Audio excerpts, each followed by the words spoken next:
بسم الله الرحمن الرحيم. السلام عليكم ورحمة الله وبركاته. الحمد لله وبه نستعين. أشهد أن لا إله إلا الله وحده لا شريك له، وأشهد أن سيدنا محمدا عبده ورسوله، ونصلي ونسلم على هذا النبي الكريم سيد المرسلين وعلى آله وصحبه أجمعين. أما بعد، أيها المؤمنون اتقوا الله، أوصيكم وإياي بتقوى الله، فقد فاز المتقون. Muslimin dan muslimat, mudah-mudahan dirahmati Allah Subhanahu wa ta'ala. Di dalam sebuah hadis riwayat daripada Abi Hurairah radhiyallahu anhu, kata dia, qala Rasulullah sallallahu alaihi wasallam, man waqahu Allahu syarra ma baina lahyaihi wa syarra ma baina rijlaihi dakhala al-jannah. Hadis riwayat Imam At-Tirmidzi. Maksud dia, Nabi sallallahu alaihi wasallam bersabda, barang siapa yang dijaga oleh Allah daripada kejahatan benda yang ada di antara dua janggut dan juga benda yang ada di antara dua kaki, nescaya dia masuk syurga. Muslimin dan muslimat yang dirahmati Allah sekalian, dalam hadis ni dapat kita faham bahawa dua benda ni sangat penting dijaga, iaitu yang pertama, ma baina lahyaihi, iaitu benda yang ada di antara dua janggut ataupun di antara dua rahang. Maksud dia lidah. Barang siapa Allah Subhanahu wa ta'ala pelihara dia, maka dia akan menjadi satu orang yang memelihara lidah dia. Dia tidak guna lidah dia untuk menabur fitnah, dia tidak guna lidah dia untuk maki hamun, dia tidak guna lidah dia untuk mencerca, mengumpat, mencaci maki dan sebagainya. Maka dia merupakan orang yang dipelihara Allah Subhanahu wa ta'ala. Dan yang kedua, ma baina rijlai, benda yang ada di antara dua kaki, iaitu kemaluan dia. Barang siapa yang boleh memelihara kehormatan diri dia, bermakna dia orang yang dipelihara Allah Subhanahu wa ta'ala. Nabi SAW janji, Nabi kata, barang siapa yang boleh jaga dua benda ni, boleh jaga lidah daripada buat benda yang tak patut dia buat, dan boleh jaga kehormatan diri daripada buat benda yang dimurka Allah, dakhala al-jannah. Nabi kata, janji Allah, dia masuk syurga. Di dalam sebuah hadis riwayat daripada Abi Hurairah radhiyallahu anhu, kata dia, anna Rasulullah sallallahu alaihi wasallam qala, atadruna mal ghibah? Qalu Allah wa rasuluhu a'lam. Qala an-nabi sallallahu alaihi wasallam, ذكرك أخاك بما يكره. قيل أفرأيت إن كان في أخي ما أقول؟ قال النبي صلى الله عليه وسلم, إن كان فيه ما تقول فقد اغتبته، وإن لم يكن فيه ما تقول فقد بهته. Atau kama qala, hadis sahih riwayat Imam Muslim. Nabi SAW pada satu hari, Nabi tanya sahabat dia, Nabi kata atadruna mal ghibah. Nabi kata hampa tahu tak apa dia yang dikatakan mengumpat tu? Nabi tanya sahabat, atadruna mal ghibah, hampa tahu tak yang kata mengata ke orang tu apa? Sahabat kata Allah wa rasuluhu a'lam. Sahabat kata kami tak tahulah, Allah dan Rasul lebih tahu. Mengumpat tu apa? Kata Nabi sallallahu alaihi wasallam, Nabi kata zikruka akhaka bima yakrah. Yang kata mengumpat tu ialah kamu sebut satu benda tentang saudara kamu, yang benda tu kalau saudara kamu dengar yakrah, dia tak suka. Yang kata mengumpat tu ialah kamu kata satu benda tak elok kepada saudara kamu. Saudara kamu kalau dengar benda tu dia marah, dia tak suka. Itu mengumpat. Sahabat kata dekat Nabi, afara'aita in kana fi akhi ma aqul. Sahabat kata, ya Rasulullah, apa pendapat kamu kalau sekiranya benda hak kita kata tu ada sungguh ke dia? Kita kata sungguh, kita kata dia ni bagi hak kita kata tu memang ada ke dia. Kita kata dia ni kedekut, memang kedekut sungguh. Kita kata dia ni jahat, jahat sungguh. Afara'aita, apa pandangan kamu ya Rasulullah, in kana fi akhi ma aqul, kalau sekiranya benda hak kita kata tu sungguh ada kat dia, mengumpat juga ke? Qala Nabi sallallahu alaihi wasallam, Nabi kata in kana fihi ma taqul faqad irtabta. Nabi kata kalau hak kamu kata tu ada sungguh ke dia, itulah mengumpat. Wa in lam yakun fihi ma taqul faqad bahatta. Tapi kalau hak kamu kata tu tak betul, itu fitnah, itu bohong. Hadis itu hadis sahih riwayat Imam Muslim. Kalau berdasarkan kepada hadis ni, kita mengumpat orang hari-hari, ini takut. Kalau berdasarkan kepada hadis ni, hadisnya hadis sahih riwayat Imam Muslim. Kalau berdasarkan hadis ni, hari-hari kita ada mengumpat orang. Kalau kita kata tu betul sungguh, dan kita kata dengan niat nak menghina dia, mengumpat. Ada pengecualian dalam beberapa hadis lain. Dia kata kalau sekiranya kita kata ke dia, benda yang kita kata tu ada sungguh ke dia, tapi kita kata kat dia dengan tujuan supaya orang lain tak terpedaya dengan dia, maka itu diharuskan, dia kata. Tapi kalau kita kata dengan tujuan nak hina dia, itu mengumpat. Kerana menghina tidak ada faedah. Memberi ingat kepada orang supaya orang tak terkena dengan dia, itu berfaedah. Di dalam sebuah hadis riwayat daripada Aisyah radhiyallahu anha, kata Aisyah, qultu lin Nabi sallallahu alaihi wasallam, hasbuka min safiyyata kaza wa kaza. Qala ba'd ar-ruwah ta'ni qasirah. قال النبي صلى الله عليه وسلم لقد قلت كلمة لو مزجت بماء البحر لمزجته. قالت وحكيت له إنسانا فقال النبي صلى الله عليه وسلم ما أحب أني حكيت إنسانا وإن لي كذا وكذا. Atau kama qala, hadis riwayat Imam Abu Daud dan At-Tirmizi, dan itu adalah hadis yang hasan dan sahih. Aisyah radhiyallahu anha menceritakan,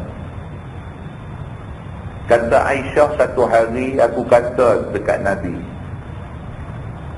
aku kata hasbuka min Safiyah kaza wa kaza. Aisyah kata satu hari aku kata ke Nabi, aku kata ya Rasulullah, Safiyah ni lagu tu lagu ni lagu tu lagu ni.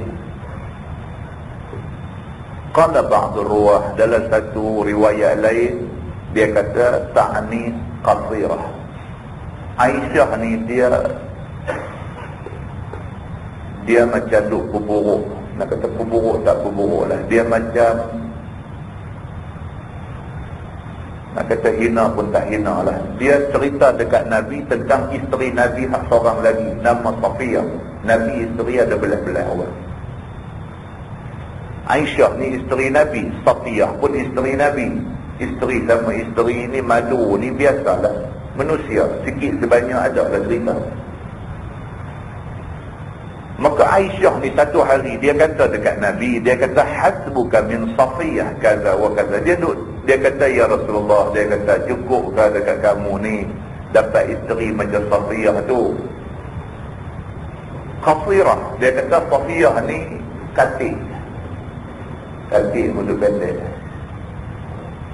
Jadi cara dia duk kata dekat Nabi tu macam nampak seakan-akan macam dia ni pelekeh Safiyah ni, pasal Safiyah ni tak cukup 5 kaki. Allah sikit, pendek sikit, qasirah. Jadi dia duk kata dekat Nabi nikah dengan Safiyah, satu orang pendek lah apa. Dia duk cakap macam tu dekat Nabi. Nabi SAW bila dengar Aisyah duk kata macam tu dekat Safiyah, Nabi kata laqad qulti kalimatan law muzijat bima'il bahri lamazajathu. Nabi kata, wahai Aisyah, cakap kamu tadi kalau sekiranya dicampurkan cakap kamu tu dengan air laut akan berubah bau dan rasa dia. Nabi nak abang kata cemar sungguh cakap hang tadi. Dia bukan kata teruk-teruk sangat dekat Safiyah ni, cuma kata Safiyah ni pendek. Kata dia dekat Safiyah, kata Safiyah ni tak cukup saiz, pendek ni. Kata-kata tu Nabi marah. Nabi kata dekat dia, wahai Aisyah, dia kata laqad qulti, sesungguhnya kamu ni dah kata kalimatan, satu kalimah, law muzijat bima'il bahri, yang kalimah kamu kata tu kalau dicampur dengan air laut, lamazajathu, air laut tu pun boleh berubah kerana kotornya perkataan kamu tadi.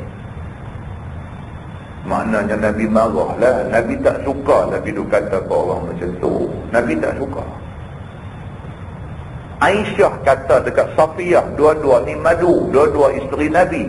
Seorang kata dekat seorang, Nabi tak suka. Nabi kata cakap kamu tu kalau dicampur dengan air laut hak luas tu, air laut tu boleh berubah dengan cakap kamu berasa sikit tadi ni, tapi kesan dia tak elok. Nabi kata. Qalat, kata Aisyah lagi, wa hakaitu lahu insanan. Aisyah kata pernah aku kadang-kadang duduk dengan Nabi ni, aku duduk cerita hai orang. Hakaitu maksudnya menghikayatkan. Aku menghikayatkan, aku duduk cerita insanan tentang satu orang lah. Duduk cerita, ya Rasulullah, si fulan ni macam ni, si fulan ni perangai lagu ni, dia ni macam ni. Duduk cerita pasal hai orang. Faqala Nabi SAW, Nabi kata kat dia, ma uhibbu anni hakaitu insanan wa inna li kaza wa kaza. Nabi kata dekat dia, wahai Aisyah, aku tak suka bercakap pasal hai orang, kerana aku sendiri pun rasa aku pun ada kelemahan di sana situ. Cantik yang kata Nabi. Aisyah main duk cerita dekat dia pasal orang tu lugu ni, orang ni macam ni apa semua. Nabi tak marah. Nabi kata macam tu. Nabi kata ma uhibbu anni hakaitu insanan. Aku tak suka duk kata ke orang ni. Aku tak suka duk bercakap hai orang. Wa inna li kaza wa kaza. Pasal aku sedang, aku sendiri pun bukanlah sempurna sangat. Nabi bukan kata dia tak sempurna, kerana Nabi ni manusia yang Allah ampun dosa dia. Nabi SAW nak peringat Aisyah lah, jaga baik-baik. Kita ada kata ke orang tu elok lah kan. Hadis itu riwayat Abu Dawud dan At-Tirmidzi. Muslimin dan muslimat yang dirahmati Allah sekalian, yang sebuah hadis riwayat daripada Anas bin Malik radhiyallahu anhu, kata dia, qala Rasulullah sallallahu alaihi wasallam, lamma urija bi marartu biqaum lahum adfarun min nuhas yakhmishuna wujuhahum wa sudurahum. Faqultu man haula'i ya Jibril? Qala haula'i alladhina ya'kuluna luhuman nas wa yaqa'una fi a'radihim, atau kama qala, hadis riwayat Imam Abu Dawud. Nabi SAW bersabda, Nabi kata, lamma urija bi, ketika aku dimi'rajkan oleh Allah. Nabi dimi'rajkan daripada Baitul Maqdis naik sampai ke Sidratil Muntaha. Nabi cerita dalam hadis ni apa yang dia lalui di dalam peristiwa Mi'raj itu. Nabi kata, lamma urija bi, ketika mana aku dimi'rajkan oleh Tuhan aku, marartu biqaum, dalam perjalanan Mi'raj itu aku melihat satu kaum, lahum adfarun min nuhas. Kaum itu Allah jadikan kuku dia daripada tembaga. Nabi dalam Mi'raj daripada Baitul Maqdis naik ke langit itu, dalam perjalanan itu Nabi SAW diperlihatkan, Nabi nampak ada satu kumpulan manusia, satu kaum, kuku dia Tuhan bagi jadi daripada tembaga. Yakhmishuna wujuhahum wa sudurahum, yang kaum ini dengan kuku tembaga ni, dia garu, dia cakap muka dan dada-dada dia. Nabi nampak benda tu. Allah bagi Nabi nampak. Nabi nampak satu kaum, kuku dia daripada tembaga, dengan kuku tembaga tu dia duk cakap muka dia, dia duk cakap dada dia sampai berdarah merapu-rapu. Faqultu man haula'i ya Jibril? Nabi tanya Jibril, siapa depa ni ya Jibril? Qala, jawab Jibril, haula'i alladhina ya'kuluna luhuman nas wa yaqa'una fi a'radihim. Jibril kata, itu adalah golongan manusia yang masa mereka hidup di atas dunia dulu, mereka makan daging manusia. Maksud dia, mereka mengumpat sama-sama saudara.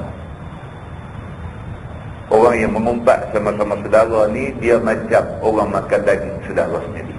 Tuan-tuan tengok dalam surah Al-Hujurat, Allah cerita tentang benda ni. Dalam surah Al-Hujurat, Allah Subhanahu wa ta'ala cerita detail tentang golongan ini. Golongan yang kata makan daging saudara sendiri, iaitu orang yang mengumpat, yang mengaibkan, yang menjatuhkan maruah saudara yang sama seagama. Bila Nabi SAW diperlihatkan dengan golongan ni, dengan kuku tembaga, dia garu muka dia, dia garu dada dia sampai darah merapu-rapu, Nabi tanya Jibril, man haula'i ya Jibril? Siapa mereka ni wahai Jibril? Jibril kata, haula'i alladhina ya'kuluna luhuman nas. Mereka macam duk atas dunia dulu duk makan daging saudara mereka sendiri. Mereka mengumpat saudara mereka sendiri, wa yaqa'una fi a'radihim, bahkan mereka ni menjatuhkan maruah saudara-saudara mereka sendiri. Hadis riwayat Imam Abu Dawud. Muslimin dan muslimat yang dirahmati Allah sekalian, kita baca hadis baru ni di Masjid Jelutung. Hadis riwayat daripada Abi Sa'id Al-Khudri radhiyallahu anhu. Nabi SAW bersabda, "Idza asbaha ibnu Adam fa innal a'dha' kullaha tukaffiru al-lisan. Taqul ittaqillaha fina. Fa innama nahnu bik. Fa in istaqamta istaqamna.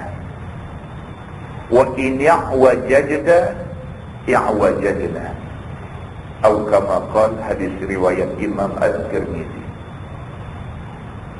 Nabi SAW bersabda, Nabi kata, tiap-tiap pagi bila manusia bangkit tidur, seluruh anggota badan dia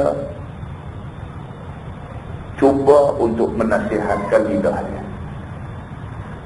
Dalam hadis Nabi kata kita tiap-tiap pagi bangkit tidur, bangkit pukul 5, pukul 5.30 bangkit tidur tu, tiap-tiap pagi bangkit tidur tu, fa innal a'dha, sesungguhnya semua anggota kita, mata, telinga, tangan, kaki, semua anggota badan kita tukaffirul lisan, duk minta jasa baik lidah ni, supaya lidah ni jangan buat satu benda yang boleh menyebabkan anggota lain jadi rosak. Takul, Nabi kata anggota-anggota tangan, kaki, kulit, biji mata, telinga, rambut, semua pakat bercakap dekat lidah ni. Mereka kata ittaqillah hafina. Mereka kata takutlah kepada Allah Subhanahu wa ta'ala dalam urusan kita semua ni. Fa innama nahnu bik, sesungguhnya nasib kami bergantung dekat hang. Telinga kata, rambut kata, kulit kata, tangan kata, kaki kata, semua anggota, semua al-a'dha, semua anggota kata dekat lidah, nasib kami ini bergantung dekat hang. Fa in istaqamta istaqamna. Kalau hari ini hang lurus, betul, tak bohong, tidak buat fitnah dan sebagainya, kami semua lurus selamat. Wa in i'wajadta i'wajadna. Tapi kalau hari ini kamu bengkok, kalau hari ini kamu buat pasal, kamu pergi mengumpat orang, kamu pergi cerca orang, kamu pergi fitnah orang, kamu aibkan orang, kamu jatuhkan maruah orang, i'wajadna, habis kami semua bengkok, habis kena darah dengan Tuhan belakang. Tiap-tiap pagi Nabi kata anggota-anggota ni merayu dekat lidah, tolong hari ini jangan dia buat pasal. Hadis itu riwayat Imam Al-Tirmidzi. Muslimin dan muslimat yang dirahmati Allah sekalian, kita kata kita percaya hadis, maka pada malam ini kita baca hadis. Kalau kita kata kita percaya hadis, tapi bila jumpa hadis macam ni kita tak mau pakai, kita bohong, kita double standard dengan Tuhan. Maknanya kalau kita betul-betul Islam, kita betul-betul tunduk kepada Allah Subhanahu wa ta'ala, jagalah benda ni. Lambat laun kita tahu hadis Nabi ni betul. Lambat laun mati kita tahu bahawa hadis yang duk kita baca lah ni, yang kita duk baca lah ni, hadis ni betul. Hadis ni bagi ingat dekat kita tak ikut ingatan hadis ni, binasa kita. Lebih-lebih lagi bulan puasa nak main tak sampai 2 minggu. Kita dah baca dah hadis 2 minggu lepas. Kalau sekiranya kita tak pelihara lidah, kita tak pelihara anggota-anggota badan yang lain, maka puasa kita ni tidak ada apa yang kita dapat melainkan lapang dan dahaga. Bulan puasa sebulan, kita jadikan itu bulan training. Kita train diri kita sedaya upaya. Kalau boleh sebulan ni, pelihara sikit lidah kita ni, jaga sikit. Dia gaduh nak cakap sangat, zikir. Dia gaduh nak cakap sangat, buka Quran baca. Kalau sebulan kita boleh disiplinkan lidah kita, insya-Allah sebulan itu membawa kebaikan dalam seluruh hidup kita. Mudah-mudahan Allah Subhanahu wa ta'ala lindungi kita daripada malapetaka di padang mahsyar dan di hari akhirat, dan mudah-mudahan Allah Subhanahu wa ta'ala bagi taufik dan hidayah kepada kita semua. Mudah-mudahan mukadimah itu memberi manfaat untuk kita semua. Kita menggunakan tafsir Nurul Ihsan jilid 2.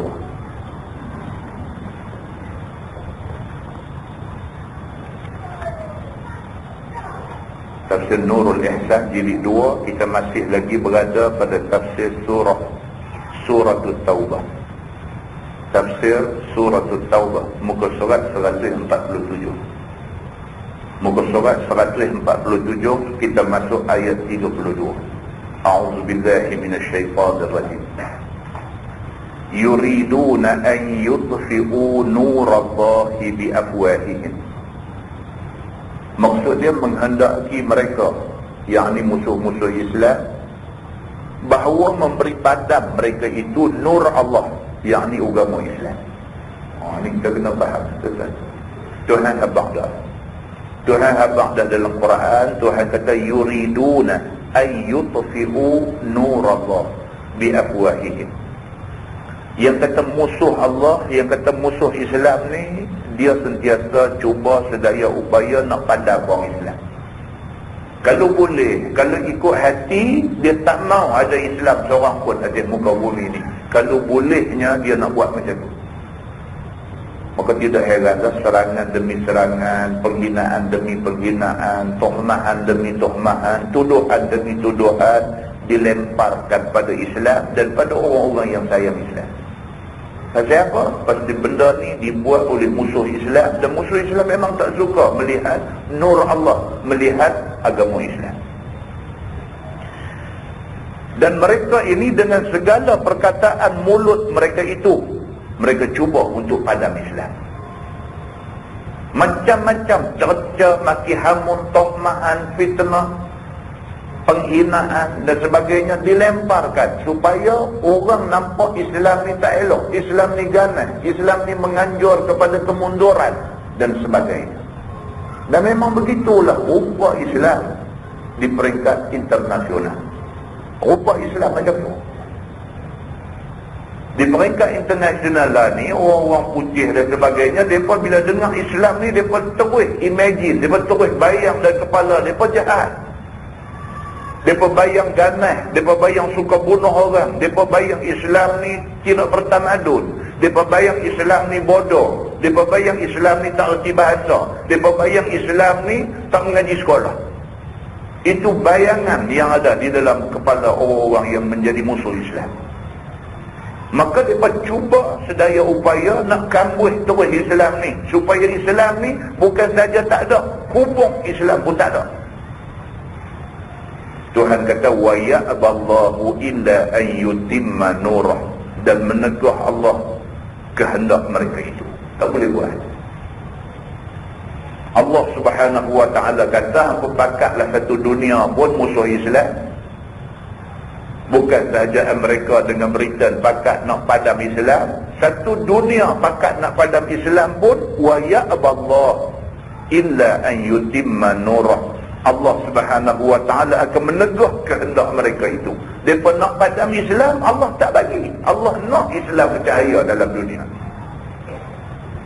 Jadi kalau ada manusia simpan dalam hati dia permusuhan terhadap Islam, itu kerja sia-sia. Sebab Islam tidak boleh dipadam. Tak boleh padam Islam ni, kerana Islam ni bukan hak manusia, bukan hak Nabi Muhammad. Islam ni hak Allah Subhanahu wa ta'ala. Allah Tuhan Rabbul Alamin. Alam ni dia punya, Islam dia punya, dia jaga. Melainkan bahawa menyempurna ia akan turun agamanya, melainkan Allah Subhanahu wa ta'ala akan pastikan Islam ada atas muka bumi. Firman Allah, walau karihal kafirun, dan jika benci segala kafir sekalipun, benci sampai meluak-luak dalam perut pun, mereka tidak akan boleh padam cahaya Islam. Tidak boleh padam. Firman Allah, wallazi arsala rasulah, dialah Tuhan yang telah menyuruh rasulnya Muhammad sallallahu alaihi wasallam itu bil huda wa dinil haq, dengan bawa hidayah, yakni bawa Quran, dan bawa agama yang sebenar, yakni agama Islam. Nabi Muhammad ni bukan pandai-pandai main dia bawa Islam dekat kita. Nabi Muhammad buat main Islam ni, Allah suruh dia bawa Islam.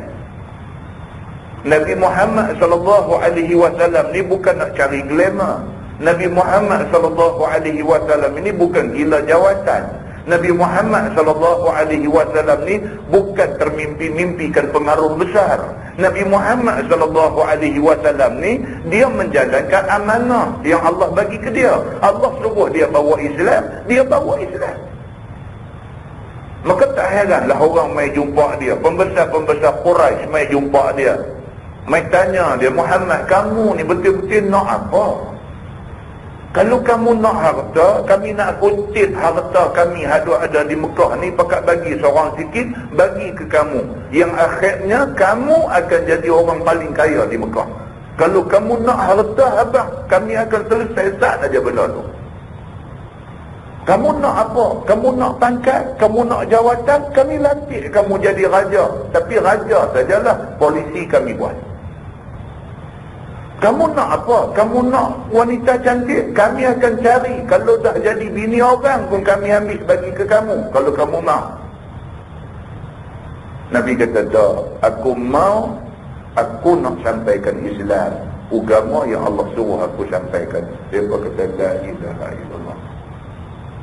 Apa kena dengan kamu ni Muhammad? Kafir musyrikin Mekah, dia ingat Nabi macam dia. Dia tu ingat Nabi serupa macam dia. Dia nak harta, dia nak pangkat, dia nak kedudukan, dia nak pengaruh, dia nak glamour. Dia tu ingat Nabi macam dia. Nabi langsung tak serupa dengan dia. Nabi nak bawa apa yang Allah suruh Nabi bawa. Nabi bukan nak benda-benda ada pernah. Tapi oleh kerana dia macam tu, dia duk sangka Nabi macam tu. Firman Allah, liyuzhirahu 'ala ad-din kullih, supaya menzahir Allah akan dia, yakni akan Islam atas segala agama semuanya. Allah suruh Nabi bawa Islam masuk dalam masyarakat ni, bawa sampai Islam ni menjadi agama satu-satunya agama yang ada di atas muka bumi ni. Mailah agama apa pun tak boleh nak ting Islam. Allah nak macam tu, dan sudah tentulah kehendak Allah akan terlaksana. Firman Allah, walau karihal musyrikun, dan jika benci segala kafir musyrikin sekalipun. Tuan-tuan tengok dua kali berturut-turut. Tadi Tuhan kata walau karihal kafirun, selang di ujung ayat dia kata pula walau karihal musyrikun. Orang kafir tak suka ke, orang musyrikin tak suka ke, Allah mau macam tu, Allah akan pastikan hak Allah mau tu yang jadi. Firman Allah, ya ayyuhallazina amanu inna katsiran minal ahbar warruhban la ya'kuluna amwalan nasi bil batil. Wahai segala orang mukmin, bahawa kebanyakan daripada ahbar dan ruhban itu, sungguh mereka ni makan akan harta manusia dengan jalan batil, yakni tiada bereda-reda, seperti makan risuah. Ahbar, ruhban, ini adalah ulama-ulama Yahudi dan sebagainya dipanggil ahbar dengan ruhban. Mereka reka macam-macam benda dalam agama. Mereka reka benda-benda ni dengan tujuan supaya orang turut mereka, orang cari mereka. Bila nak buat apa-apa kena cari mereka. Yang mereka reka semua benda-benda ni, mereka reka benda ni dengan tujuan untuk kepentingan diri. Itu sebenarnya. Dia perkenalkan satu adat dalam masyarakat. Adat tu bila semak-semak dalam Quran tak ada. Adat tu bila semak-semak dalam hadis tak ada. Tapi adat tu dalam masyarakat diamalkan di mana-mana. Yang adat tu bila kita siasat betul-betul, siasat, oh rupanya dia bawa untung kepada orang yang memperkenalkan adat itu. Ini kerja ahbar dengan ruhban pada zaman itu. Dia pergi reka benda yang bukan-bukan. Kita kena buat macam ni, kita kena buat macam ni. Ini benda agama, ini ibadat. Dia kata, bila kata ibadat, tentu ada sebut dalam kitab suci, tentu ada dalam Quran, tentu ada dalam hadis. Bila buka Quran tak ada, bila buka dalam hadis tak ada, tapi dalam masyarakat ada. Ni mai kok mana benda ni? Cari. Oh, ada golongan yang memperkenalkan benda ni, dan benda ni tak disuruh oleh Allah dan Rasul. Pasal apa dia perkenal benda ni? Rupa-rupanya dia ada kepentingan, dia ada interest terhadap adat itu.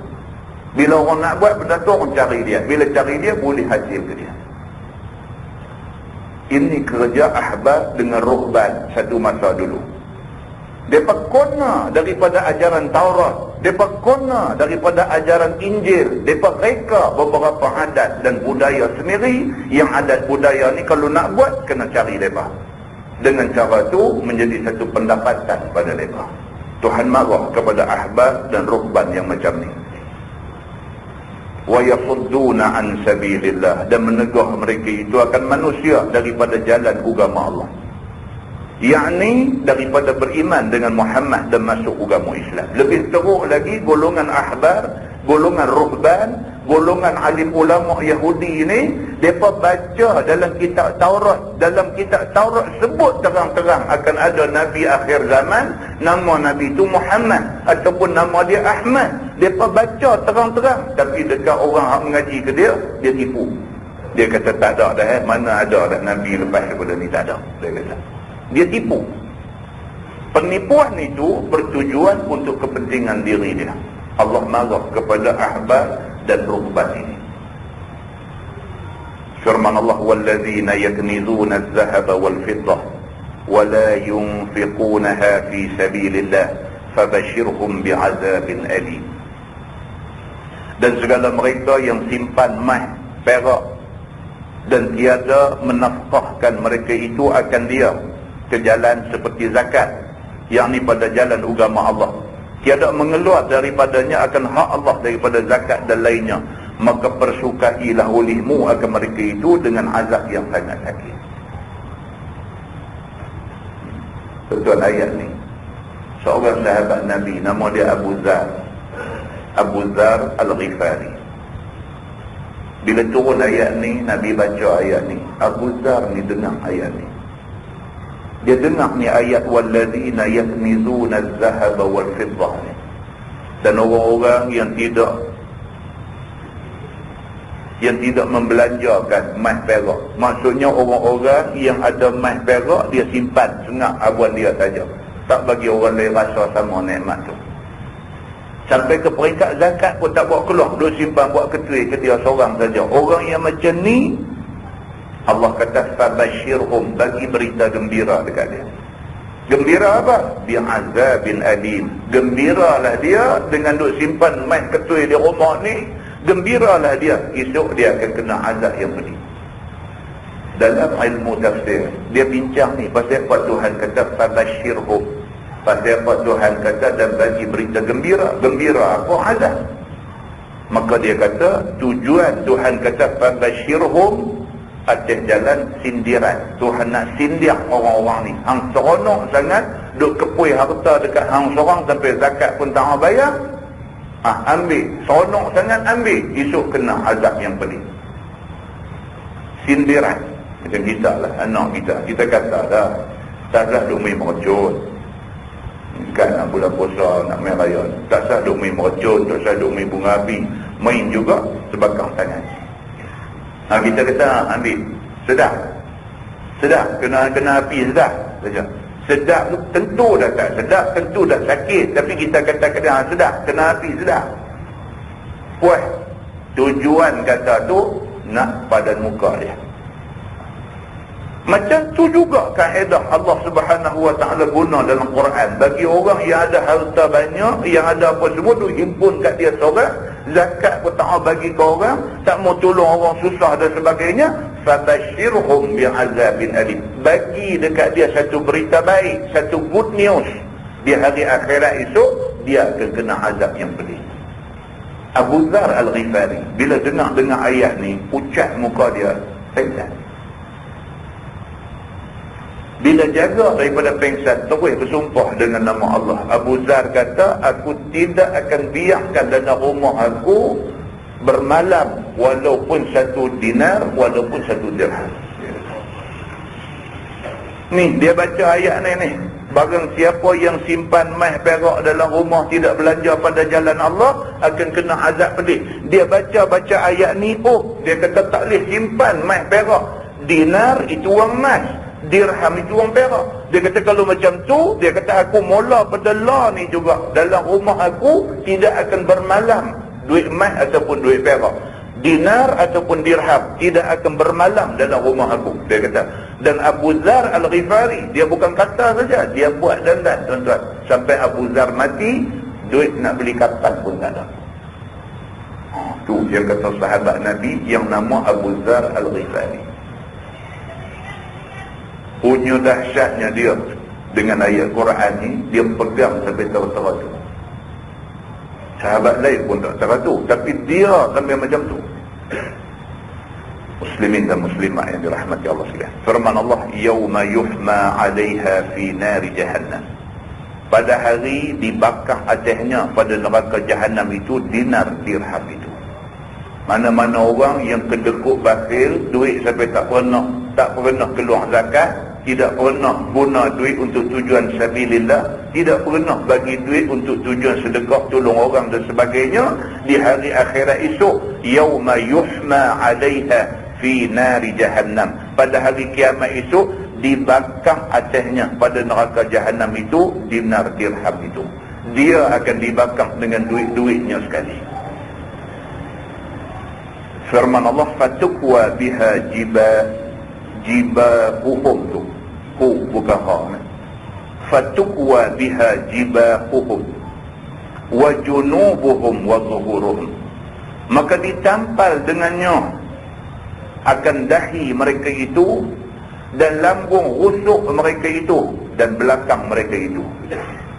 Duit dinar, duit dirham hak dia duk simpan, tak keluar zakat, tidak guna untuk nak tolong orang dan sebagainya tu, esok di hari akhirat Tuhan bakar sampai lebok. Bila duit ni lebok, Tuhan ambil duit hak tengah duk lebok, tengah duk mendidih ni, tempek di dahi dia, tempek di rusuk dia, tempek atas belakang dia, dan diluah kulit mereka itu sehingga ditampai sekaliannya. Dan orang-orang ni semua di hari akhirat esok Allah bagi jadi badan dia besar. Kita dah baca ada hadis ni di masjid Kepala Badan. Kita dah baca ada hadis cerita manusia apabila dia di padang mahsyar, dia masuk neraka esok, Tuhan jadikan dia ni badan besar sebesar Jabal Uhud, dia kata. Ada satu hadis lagi pula, gigi geraham dia saja besar Jabal Uhud, badan tak tahu besar mana. Dalam hadis cerita, apa hikmah di sebalik Tuhan bagi jadi orang yang berdosa ni badan besar? Apa hikmah dia? Hikmah dia supaya lagi besar badan, lagi banyak sakit yang dia nak kena tanggung. Badan lebar, bila badan lebar kena bakar sakit lagi sakit lah banding dengan orang badan kecil. Badan kecil kena bakar sakit sikit aja. Lagi luas kulit, lagi sakit. Kesakitan yang terpaksa ditanggung. Lagi teruk kesakitan yang terpaksa ditanggung. Maka orang-orang yang macam ni di hari akhirat esok Tuhan bagi dia jadi besar dulu. Bila badan dia besar, barulah lebok duit-duit emas, duit perak ni pergi tempek di dada, di badan, di rusuk dan sebagainya. Firman Allah Subhanahu wa taala, dan dikata bagi mereka itu, hadza ma kanattum bi, hadza ma kanattum li anfusikum. Maka inilah barang yang kamu simpan bagi diri kamu. Nah, sambil duk tempek tu, sambil kata nak ambil duit hang yang hang duk simpan sampai tak keluar zakat hari tu ni, pap, bubuh di dada ni. Macam tu. Fazuqu ma kuntum taknizun. Maka rasalah oleh kamu azab barang yang kamu simpan itu. Yakni harta emas perak yang tiada kamu keluar zakat itu. Dibakar ke dalam api neraka, kemudian ditempek pada dahi empunya, lambungnya dan belakangnya, dan diluahkan kulitnya sehingga habis ditampal. Demikianlah diazabkannya. Tuan-tuan, Allah Subhanahu wa taala Tuhan Maha Pemurah, Maha Penyayang. Tapi Allah Subhanahu wa taala Tuhan tu juga, bila dia marah, azab dia tak ada siapa boleh lawan. Kita jangan duk pandang Tuhan ni, pandang dari sudut Tuhan ni Maha Pengampun, Maha Penyayang saja. Kita kena tengok, tidak kurang juga ayat dalam Quran cerita Allah ni syadidul iqab. Allah ni bersangatan balasan kalau dia balas. Betul, Allah ni Maha Pemurah, Maha Penyayang, tapi ada orang Allah sayang, ada orang Allah murka. Orang yang Allah murka pula Allah akan bagi azab dekat dia. Azab Allah bagi, tidak ada azab seumpama tu di atas dunia ni. Azab Allah itu tidak ada tolak bandingnya. Firman Allah Subhanahu wa taala, inna iddatash syuhur indallahi 12 syahra. Ini dia nak cerita lain pula, nak cerita tentang bulan-bulan di dalam Islam. Kata dia bahawasanya bilangan segala bulan di sisi Allah itu 12 bulan setahun. Memang Islam mengiktiraf 12 bulan satu tahun. Fi kitabillah, yakni pada kitab Allah, Luh Mahfuz. Tuhan dah tentu dah setahun ada 12 bulan. Sebulan ada 29, ada 30 hari. Seminggu ada 7 hari. Allah Subhanahu wa taala dah tetap benda ni. Yauma khalaqas samawati wal ardh, pada hari yang dijadi 7 langit dan bumi. Minha arba'atun hurum, setengah daripada 12 bulan itu 4 bulan syahrul hurum, yakni Zulqa'dah, Zulhijjah, Muharram dan Rajab. Ini 4 bulan dia panggil bulan-bulan haram. Maknanya dalam 4 bulan ni, dalam bulan-bulan Zulqa'dah, Zulhijjah, Muharram dan Rajab ni, tak boleh perang, tak boleh buat benda-benda tak elok. Diharamkan sama sekali tumpah darah dalam bulan-bulan ni. Ini peraturan Tuhan. Peraturan. Perlu tuan-tuan, perlu ada peraturan. Kita kalau tak ada peraturan, kelangkabut dunia kita. Peraturan tu perlu. Maka demikianlah Islam, dia main dengan macam-macam peraturan. Daripada sebesar-besar peraturan, orang bunuh orang akan kena hukum bunuh balik atas jalan qisas. Sampailah peraturan nak masuk masjid, dia suruh langkah mula dengan kaki kanan. Itu peraturan. Peraturan ni kalau sekiranya tidak dipatuhi, kucar-kacir dunia ni. Maka di antara peraturan Allah Subhanahu wa ta'ala, Tuhan jadikan bulan-bulan haram. Dalam bulan-bulan ni, siapa pun tak boleh buat lebih kurang. Kata dia bagi 12 bulan itu harinya 355 hari. Dalam Islam dia ada 355 hari saja. Ikut kalender Islam, ikut takwim Islam, setahun 355 hari. Manakala tahun Syamsiah 365 hari. Kiraan ikut matahari macam kita duk kira lah ni 365 hari setahun. Tapi ikut bulan Qamariyah, ikut kira bulan betul 355 hari saja. Jadi kurang setahun Qamariyah 10 hari daripada tahun Syamsiah. 355 dengan 365. Maknanya Islam potong 10 hari. Itu sebab kita raya dia ubah-ubah. Kalau dulu raya bulan 12, dia main duduk dua awal. Pasal apa? Pasal dia duduk potong 10 hari setahun, 10 hari setahun, dia main, maka raya kita akan berubah-ubah bulan. Begitu. Zalikad dinul qayyim fala tadhlimu fihinna. Demikian itulah haram 4 bulan itu adalah agama yang betul. Dia kata. Soal bulan-bulan di bulan haram ni bukan soal kecil, ini soal besar. Siapa tak ikut tak betul, siapa ikut betul, dia kata. Begitu. Maka jangan mengerjakan zalim pada dalamnya, yakni pada dalam 4 bulan itu. Dalam bulan Zulqa'dah, dalam bulan Zulhijjah, dalam bulan Al-Muharram, dalam bulan Rajab, jangan duk pergi buat benda-benda yang tak elok. Bulan lain pun tak boleh buat tak elok, tapi dalam bulan tu lebih lagi tak boleh buat tak elok. Itu maksudnya. Takut saya orang salah faham pula. Dia kata 4 bulan ni tak boleh. Bulan lain cantik kan, nampak dia nak buat orang pula. Tak boleh. Bulan apa pun Islam suruh kita ni jaga, jangan duk buat tak elok. Tapi 4 bulan ni lebih lagi kena jaga. Begitu. Firman Allah, anfusakum, akan diri kamu, yakni dengan maksiat. Jaga diri, jangan sampai kamu buat maksiat. Maka bahawasanya sebesar-besar dosa mengerjakan maksiat dalam 4 bulan itu. Dalam 4 bulan ni kalau buat maksiat sangat besar dosa di sisi Allah Subhanahu wa taala.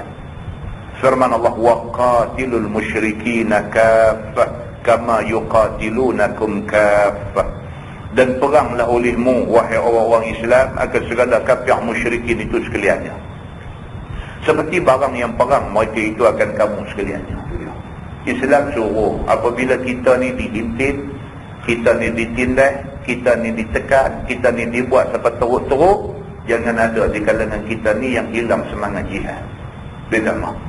Mesti kena ada dalam diri kita semangat benci kepada orang yang duk hina Islam ni, kena ada.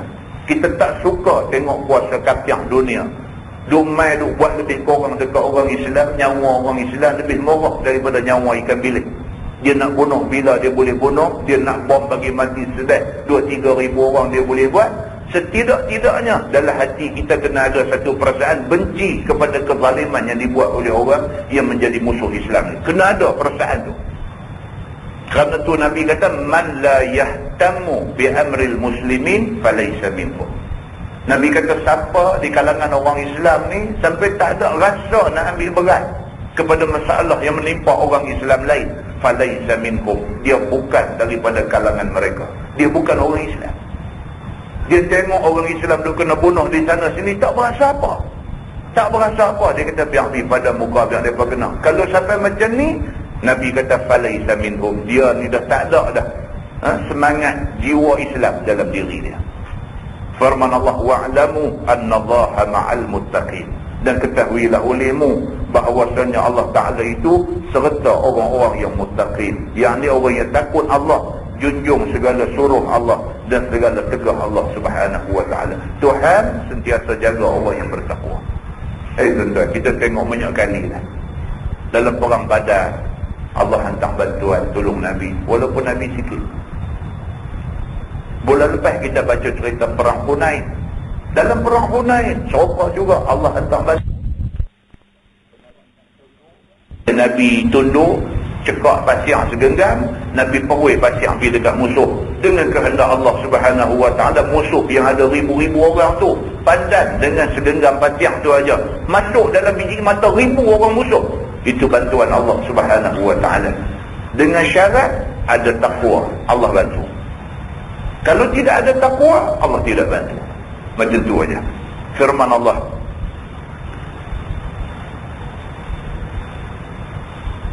innama tu bukan annama. Dia silap buat balik, betul. Innaman nasi'u. Nasi'u tu panjang. Innaman nasi'u ziyadatun fil kufri yudillu bihi alladhina kafaru yuhillunahu 'aman wa yuharrimunahu 'aman liyuwati'u tu balik. Liyuwati'u 'iddata ma harrama Allah fayuhillu ma harrama Allah. Hanya takhir bulan Syahrul Hurum kepada bulan lain itu bertambah kepada kufur. Itu dia, tak boleh. Tuhan dah kata bulan-bulan haram itu ialah Zulqa'dah, Zulhijjah, Al-Muharram dan Rajab. Tuhan kata ini 4 bulan haram. Oleh kerana dia nak perang juga dalam bulan Zulqa'dah, maka dia genjak bulan haram kepada bulan lain. Tindakan menggenjak bulan yang Allah tentukan kepada bulan lain, itu tindakan yang boleh membawa kepada kufur. Makna dia apa? Makna dia pindah hukum Tuhan. Tuhan dah jatuh hukum bahawa bulan Zulqa'dah, Zulhijjah, Muharram, Rajab itu bulan haram, itu hukum Tuhan. Dia ubah, dia boleh jadikannya. Tak boleh ubah hukum Tuhan. Menyesat Allah Ta'ala dengannya agar segala orang kafir Arab yang menghalal mereka itu akan dia setahun dan mengharam mereka itu akan dia setahun, supaya beri muwafaqah bilangan barang yang telah haram oleh Allah Subhanahu wa Ta'ala. Tak boleh. Orang kafir dulu, oleh kerana 4 bulan tu bulan haram, mereka ubah. Oleh kerana Allah Subhanahu wa Ta'ala kata bulan Muharram tu bulan haram, tak boleh perang, tak boleh tumpah darah, tidak boleh buat benda tak elok, dia pergenjak bulan haram pergi kepada bulan Safar. Maka Muharram tu dia kata tak apa, boleh perang dan sebagainya, esok Safar kita buat. Dia buat lagu nak qadha semayang. Ada sebahagian daripada kita ni buat kerja macam tu. Jadi dia kata tak nak semayang pun tak apalah, balik lagi qadha. Tuhan dah tentu dah semayang asar masa dia bermula daripada bayang-bayang lebih panjang daripada tanda dia sehinggalah kepada ghurub matahari. Itu masa semayang asar. Tuhan dah tentu dah tu masa semayang asar. Dia pergi ubah, dia saja ubah, dia buat semayang asar dalam waktu maghrib. Saja ubah masa tu. Kalau saja dengan niat nak ubah ketentuan Tuhan, boleh jadi berdosa besar, boleh jadi kafir. Kalau niat nak ubah, Tuhan kata waktu azam ialah sekian masa sampai sekian masa. Dia niat saja nak ubah. Kalau dia niat saja nak ubah masa Tuhan tentu tak pakai, dia nak buat masa dia sendiri, boleh jadi kafir. Dia kata tak boleh.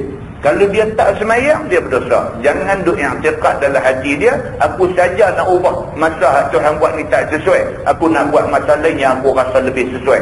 Tak boleh macam tu, kerana kita mengubah keputusan Tuhan. Begitu.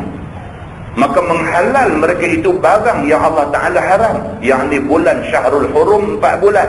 Telah tentu Allah Subhanahu wa Ta'ala haram berperang dan berbunuh padanya.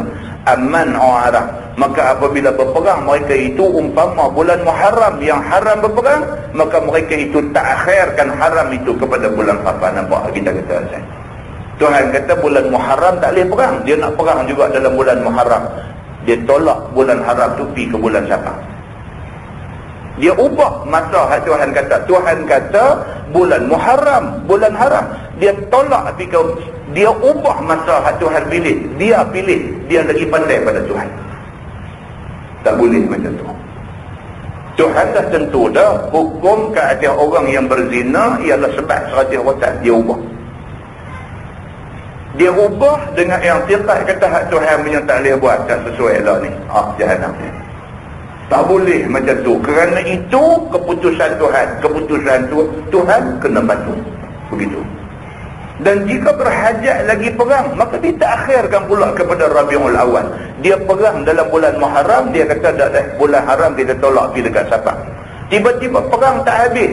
Masuk sampai bulan Safar nak perang lagi, dia tolak pergi Rabiul Awal pula. Dia boleh diubah keputusan Tuhan. Tuhan dah kata Muharram itu bulan haram, dia kata tak, dia ubah Safar, dia ubah kepada Rabiul Awal. Ini kerja orang kafir Quraisy dulu. Maka dia kata takhirkan kepada Rabiul Awal, jadi qadha benda itu. Maka takhir itu yang bertambah kepada kufur mereka itu. Lihat. Hidup buat kerja ubah-ubah hak Tuhan kata ni boleh jadi kufur. Dia kata seperti ubah puasa Ramadan pi kepada bulan lain sebab kena waktu panas. Macam kata Allah ni, bulan Ramadan tengok-tengok main musim kemarau.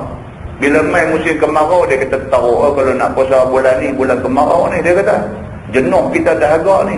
Tak apalah, kita panggil semua pakai mesyuarat, ulama-ulama kita semua mesyuarat, kita tundalah bulan puasa ni, kita nanti musim hujan baru kita buat. Boleh duduk mesyuarat pula, ubah hukum Tuhan. Jangan dia buat kerja macam ni. Dia kata buat macam ni salah, maka bertambah kufur sebab ubah hukum Allah. Dia kata, dan tengok dia ulang berapa kali, bertambah kufur dengan sebab ubah hukum Allah. Mengharam dia apa yang menghalalkan oleh Allah, ia apa yang mengharamkan. Tiada ibadah ada waktunya, jika diubah tiada jadi ibadah lagi. Kufur namanya. Tu dia 3 kali dia ulang. Tuhan dah kata macam tu. Tuhan kata waktu subuh mula daripada sekian masa sampai sekian masa, itu waktu subuh, jangan diubah. Tuhan kata zuhur mula daripada sekian masa sampai sekian masa, itu waktu yang Tuhan kata, tak boleh ubah. Apa juga benda hak Tuhan kata tak boleh ubah. Tuhan kata subuh 2 rakaat, tak boleh ubah. Barang siapa ubah, maka bertambah kufur dalam dirinya. Firman Allah, zuyyina lahum su'u a'malihim, maka diperelok bagi mereka itu akan amalan mereka itu yang jahat dengan dihiasi oleh syaitan. Disangka ubah hukum Allah itu baik, padahal hilang dan tinggal segala dan tinggal kepadanya hukum nafsu semata-mata. Dia itu ingat dia modify hukum Tuhan tu bagus. Rupanya dah Tuhan kata orang yang ubah hukum Tuhan ni, orang ni ikut nafsu semata-mata, maka dia wajar kena azab Allah Subhanahu wa ta'ala. Tak boleh tuan-tuan. Kita bila baca yang ni semua kita faham. Apa yang Tuhan dah putuskan sebagai hukum, tak sesiapa cakap pandai mengaji tinggi perlu nak ubah, tak boleh. Mengaji tinggi mana pun di sisi Allah ilmu kita ni illa qalilan. Kita mengaji agama sampai dapat ijazah, sampai buat master, sampai pergi sambung buat PhD, dah pergi ambil lagi kursus macam-macam dalam bidang agama juga. Jangan ingat kita lebih pandai agama daripada Tuhan. Jangan ingat. Hak Tuhan kata tetap. Hang mengaji tinggi mana, pandai macam mana pun tak boleh ubah hak Tuhan kata. Pasal apa? Pasal Tuhan kata dah, wa ma utitum minal ilmi illa qalilan. Aku tak bagi ke manusia ni ilmu, melainkan aku bagi tu sikit aja. Sikit, jangan tunjuk pandai dengan Allah Subhanahu wa ta'ala. Muslimin dan muslimat yang dirahmati Allah sekalian. Firman Allah, wallahu la yahdil qaumal kafirin. Dan Allah Ta'ala tiada hidayah dia akan segala kaum yang kafir.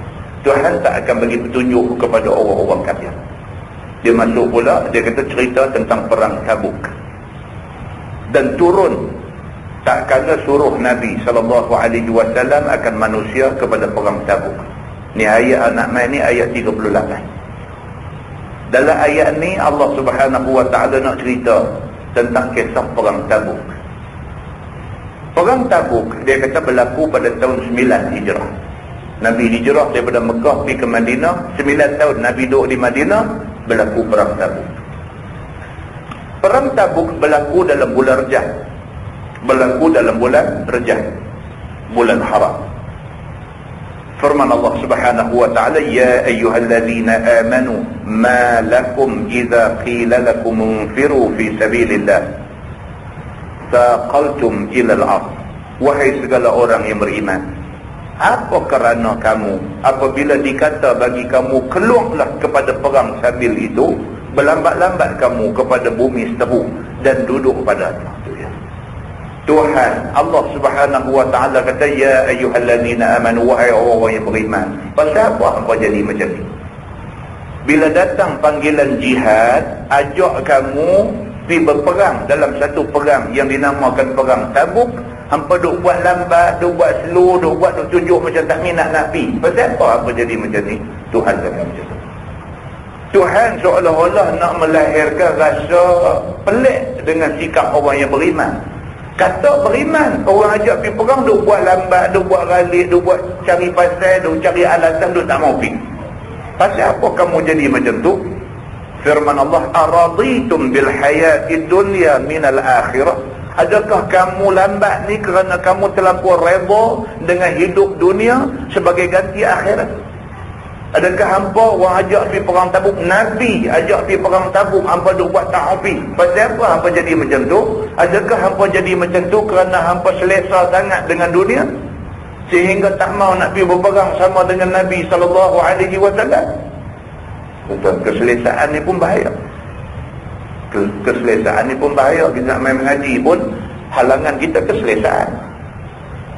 Yang menghalang kita main mengaji ni bukan ada apa-apa. Yang tak main mengaji ni bukan pasal puasa Syaban. Yang tak main mengaji ni bukan pasal puasa Syaban. Gua kata puasa Syaban, buka puasa letih, lepas tu nak main mengaji. Bukan pasal puasa Syaban. Tak main mengaji ni pasal selesa. Pasal selesa duduk di rumah. Nak banding duduk di rumah dengan duduk sila di masjid, selesa duduk di rumah. Maka keselesaan menghalang kita daripada main mengaji. Allah Subhanahu wa taala kata, araditum bil hayatid dunya minal akhirah. Adakah kamu ni terlampau redha, terlampau selesa dengan hidup dunia, maka kamu tak berapa gelut dengan akhirat? Tuhan tanya macam tu. Fama mata'ul hayatid dunya fil akhirah illa qalil. Maka tidak kesedapan hidup dunia dengan nisbah pada hidup akhirat itu melainkan sikit sangat. Tuhan kata kalau hamba rasa duduk di rumah tu selesa sangat, Allahu Akbar. Tuhan kata keselesaan tu tak ada apa kalau nak banding dengan selesa syurga itu ni. Tuhan kata kalau hamba duk rasa duduk di rumah tu selesa sangat tapi tak mau pergi mana dah, nak duduk di rumah tak mau pergi mana, silap. Tuhan kata pasal apa? Keselesaan yang hamba duk rasa atas dunia tu, selesa yang hamba rasa sangat-sangat selesa tu, kalau banding dengan syurga, sikit sangat selesa di rumah ni. Di syurga itu keselesaan yang hakiki. Begitu. Kerana lazat dunia bercampur dengan bala dan kesusahan. Tiada bersih. Nikmat akhirat bersih, tidak bercampur bala ataupun duka cita. Atas dunia ni selesa macam mana pun ada benda yang kacau kita. Buat rumah besar, duduk selesa dan sebagainya, macam mana punya selesa pun Tuhan bagi sakit. Sakit, duduk rumah elok aku sakit nak buat apa? Selesa dunia ni dia tak selesa sebenar-benar selesa. Sebaliknya selesa yang bercampur dengan bala, dengan ujian dan kesusahan. Tengok rumah besar macam istana dan sebagainya, dalam rumah macam neraka. Balik ayah bini balik pinggan perang. Ya Allah, siapa pun tak tahu, diri sendiri tahu bahagia ke tak dia duduk dalam rumah yang orang kata selesa. Balik rumah tak balik pinggan pun sampai-sampai terus dia buka volume 15 terus. Mengaji. Dia kata, la ilaha illallah, kita baru balik mengaji. Baru buka pintu rumah masuk. Dia kata, nak balik dah ustaz kita no. Dia buat friendly dulu tu. Kita buka ustaz. Dia duk panggil kat kita ustaz. Pasal kita pergi mengaji malam-malam kan. Kita balik. Dia kata, balik dah ustaz kita no. Dia duk buat friendly main macam tu. Kita rasa pun. Telinga ni berkata siu di rumah dulu tu. Kan tu ingat aku ni tu pergi mengaji tu suruh sabar ni, kalau tak sabar jadi lempang dah malam ni dia. Bahagia aku mana kalau jadi macam tu. Rumah ni tak sakit lah orang tengok peluang, orang kata dia ni sakat. Dah hakikatnya tak bahagia. Hakikatnya tak bahagia. Inilah yang Quran nak kata. Selesa atas dunia ni, selesa yang bercampur dengan balak, dengan ujian, dan selesa yang bercampur dengan sedikit kesusahan. Ada. Dia bagi duit ringgit jenuh, dia bagi rumah elok, dia bagi keselesaan, ilam apa semua pun beli, import luar negeri punya dan sebagainya, semua elok. Anak dia bagi jantung berlubang seorang. Habis. Dia bagi anak jantung berlubang seorang. Melengung kita ni. Melengung kita ni. Duit banyak, pergi jumpa ni bukan jumpa doktor kerajaan ni, pergi jumpa di hospital swasta ni, pergi jumpa. Kita habang dekat doktor tu, berapa you nak you charge, bagi selesai masalah sakit anak saya ni. Doktor kata apa? Dia kata bukan masalah berapa banyak duit you ada, masalah penyakit ni tak boleh berubat. Pening kita. Tuhan bagi, dia bagi keselesaan, dia bagi macam-macam, dia tarik satu benda. Hak dia tarik itu jadi duri kat kita. Jadi duri. Keselesaan yang banyak tu duri satu aja, cucuk tu sakit ni hilang selesa banyak tu. Muslimin dan muslimat yang dirahmati Allah sekalian, ni yang kata Tuhan kita ni. Dia bagi tahu dah benda ni dalam Quran. Dia bagi tahu dah, dia suruh kita baca Quran, dia suruh kita baca tafsir Quran.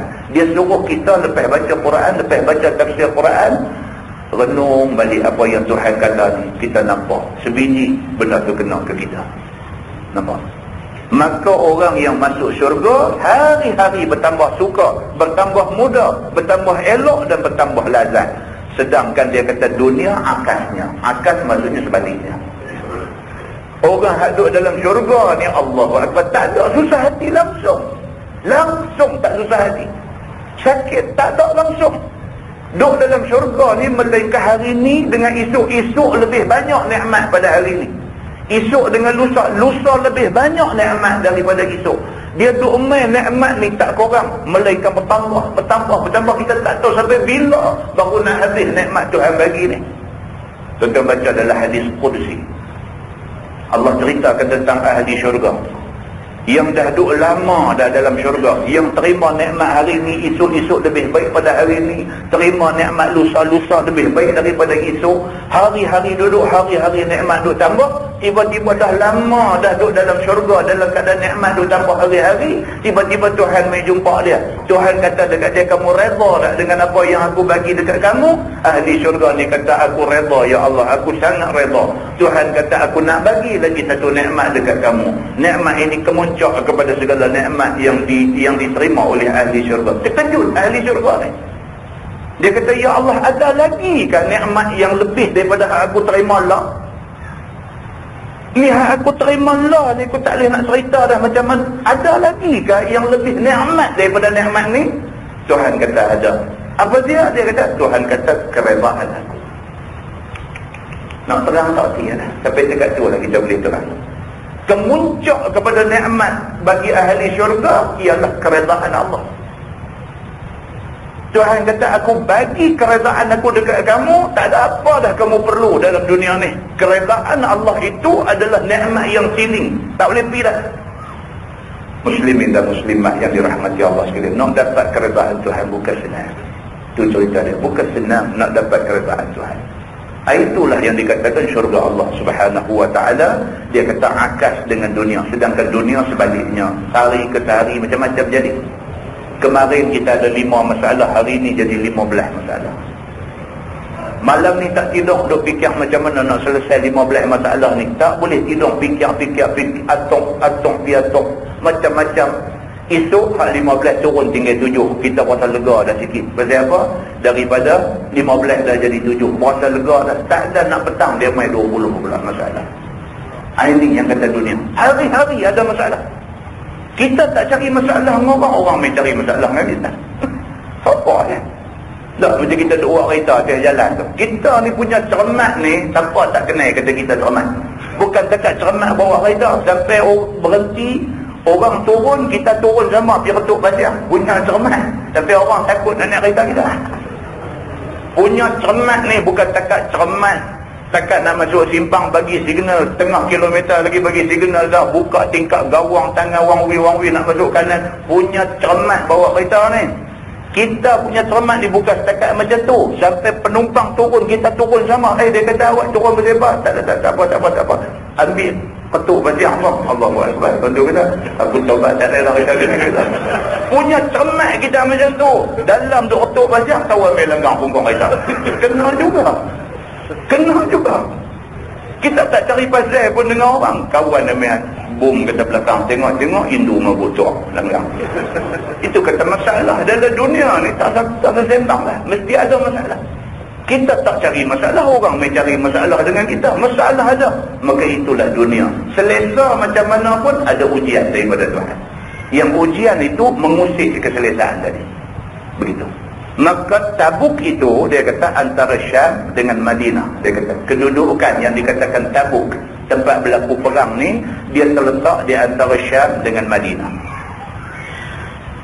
Terletak di antara Syam dengan Madinah 14 marhalah. Satu marhalah 8 farsak. Satu farsak 3 mil. Kemudian daripada balik perang Hawazin, waktu itu kemarau. Picik belanja. Dia kata ni, yang kata berlaku perang Tabuk ni. Satu, Tabuk tu jauh. Daripada Madinah, Nabi duduk di Madinah. Dengan sahabat-sahabat semua ni duduk di Madinah. Perang ni nak jadi di Tabuk. Daripada Madinah nak pergi Tabuk tu jauh. Nak ajak orang pergi perang satu tempat yang jauh. Oh, masih susah. Ya. Cakap-cakap kata malam ni jom kita pergi mengaji di Seberang Jaya. Seberang Jaya boleh lagi. Kan dia kata esok pula telefon jom. Malam ni pergi Alustang tak faham pergi je kata. Pasal apa? Jauh. Dia dah berasa masa nak pergi saja pun makan tengah 2 jam. Lagi nak balik tengah 2 jam. Duduk sana. Oh, dia kata tak boleh balik lewat kan. Kita dah rasa berat dah. Padahal pergi naik kereta balik pun naik kereta. Bukan kita pergi naik kereta balik naik Upik Pinang. Pergi naik kereta balik naik kereta tu pun dia dah rasa payah dah. Ni nak ajak pergi perang, bukan nak ajak pergi mengaji, bukan nak ajak pergi dengar ceramah, nak ajak pergi perang. Perang ni makna kata mungkin boleh balik, mungkin mati sana. Lepas tu pula nak pergi jauh. Apa jadi kepada sahabat-sahabat apabila Nabi ajak pergi perang Tabuk ni? Mereka duk nampak Tabuk ni jauh. Pergi pula nak kena Tabuk pula di perang Tabuk ni. Dia kata payah dah macam tu. Pula lagi ditakdirkan Allah berlaku perang Tabuk ni waktu tu kemarau. Dia kata waktu panas. Tuan-tuan, kita sini panas pun tak tahu. Ni pula panas di padang pasir. Allahu Akbar. Kita sini pun panas ni. Kipas angin ni tak tahu bila yang tutup suis, tak tahu. Duk mutin saja. Siang, malam, tengah hari, pagi, petang, tengah malam, celek kipas angin tu mutin. Kipas angin tu kalau boleh bercakap lah, tak tahulah apa dia nak kata kat kita. Dia kata, dia baca pantun. 5 perut, 3 perangkai bunyi. Bunyi di kipas angin tu, 5 perut, 3 perangkai. Pilah kita. Dia kata, buta perut. Dia kata, aku pun makhluk juga. Larat duduk puji pagi dah rehat sama kipas angin. Tapi apa kedaya? Panas. Panas, tak boleh tahan. Duk di Malaysia ni, pokok kelilin ni boleh supply udara sejuk kat kita. Pun kita tak tahan panas. Sahabat Nabi pergi perang Tabuk. Tengah padang pasir. Jauh perjalanan daripada Madinah. Kita nak abang ni apa? Nak abang kata supaya kita tak berasa, kita tak pandang rendah kepada sahabat Nabi yang tak pergi perang ni. Ni benda-benda yang menghalang mereka daripada pergi ni. Kemarau masa tu. Picik belanja. Payah belanja. Maksudnya zaman inflasi. Zaman inflasi. Barang ni cukup bernilai tinggi. Bukan? Barang ni cukup mahal. Pasal apa? Pasal barang sikit. Orang yang nak pakai ramai. Barang jadi mahal. Ini keadaan sebelum berlaku perang Tabuk. Maka sebab itu jadi berlambat-lambat. Sahabat-sahabat ni adalah tentera 30,000 dan kata qil 40,000. Maka berangkat Nabi SAW dengan tentera ni dan ketinggalan 10 kabilah ini akhir peperangan Rasulullah SAW. Maka menggemar Nabi SAW akan orang-orang kaya dengan nafkah. Maka mula yang bersedekah itu ialah Abu Bakar. Dalam ramai yang pergi 30,000, ada pendapat kata 40,000 orang tentera pergi, masih ada lagi 10 kabilah yang tarik diri tak pergi. Dengan 1,001 alasan dia bagi. Tak apalah. Nabi SAW pun pergilah dengan 30,000 ataupun 40,000 orang tentera. Nabi berperang di Tabuk ni. Oleh kerana masa tu ekonomi teruk, inflasi, Nabi pun minta kepada sahabat-sahabat yang kaya-kaya supaya keluar duit sikit untuk nak belanja perang. Maka mula-mula orang yang bersedekah ialah Sayyidina Abu Bakar. Dengan sekalian hartanya 400 dirham. Dia pun ada 400 dirham saja. Dia bagi semua. Tuan-tuan, kita tak boleh nilai amount. Kita tak boleh nilai jumlah. Satu orang bagi derma 100,000 dengan satu orang bagi derma 100 ringgit. Islam tidak kata hak bagi 100,000 tu lebih baik daripada hak bagi 100 ringgit. Islam tak kata macam tu. Sebab Islam tengok hak dia bagi tu mewakili berapa persen daripada harta dia. Kalau satu orang yang ada duit 1 juta, dia bagi 100,000. Tak ada apa-apa lah bagi dia, kecil lah, persen kecil. Berbanding dengan orang yang ada 200 ringgit, dia bagi 100 ringgit. Dia bagi 50%. Maka Islam dia tidak tengok jumlah, dia tidak tengok amount, berapa dia ni bagi. Dia ni bagi 100,000, dia ni bagus. Dah. Islam tengok orang yang sanggup bagi itu banyak mana. Kalau dia sanggup bagi semua, Sayyidina Abu Bakar bagi 400 dirham.